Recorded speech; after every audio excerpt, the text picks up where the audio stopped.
Hello, everyone, and welcome inside the Citrus TV studios for this breaking news web edition of Q's Countdown. I'm Matt Liberman. He's Zach Lang.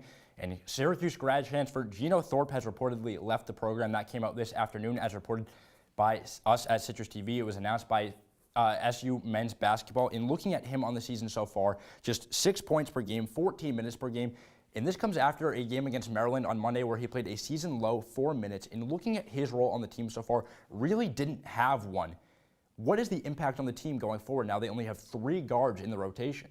Well, Matt, you have to remember, he's essentially the second player to leave this team. Torian Thompson left in the offseason. Now Geno Thorpe is leaving the program. And you have to remember, he is a grad transfer. The role of grad transfer last season was really heightened by Andrew White III and John Gillen.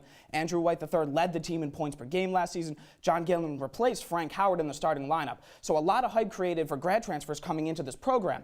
Now you look at Geno Thorpe, who led USF in points per game at around 15. Like you said, only scoring 6 points per game this season, really not living up to the hype of Syracuse basketball. Yeah, according to our sources, the reason why he left was obviously because he was unhappy with the minutes that he was receiving.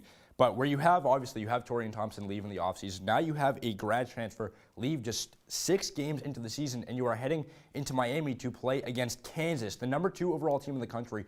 What is the morale? What is the mindset going into a game like that where you're playing against one of the best teams in the country just one day after you lose one of your players? Well, you see, it's a huge psychological effect. Clearly, you have that entire team on a plane, all in a confined space, and Geno Thorpe, not there. He's home in Pennsylvania. So now they're all on this plane, and they're not focusing on the game at hand. This is potentially the biggest game of the season. Sure, it's not an ACC opponent, but it is the #2 team in the country, and when you weren't good in your non-conference schedule last season, this is a huge game, especially for an undefeated team that has already raised its standards from what people thought they were going to be already this season. Yeah, as Zach just said, according to our sources, he was in the process of going home, not on the plane with the team to Miami, where they will be playing against Kansas tomorrow in the final of the Hoop Hall Classic.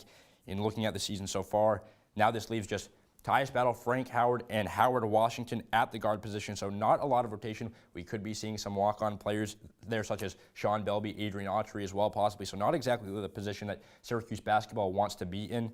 And again, according to our inside sources, no one on the team had any idea that this was happening. So again, like you said, that is a huge psychological effect in heading into a game such as this against Kansas. So for Zach Lang, I'm Matt Liberman. We'll have more information as we hear it. So just keep posted. Follow us on Twitter at CitrusTV Sports, and check out all our content at CitrusTV.com, where you can find out more information about this.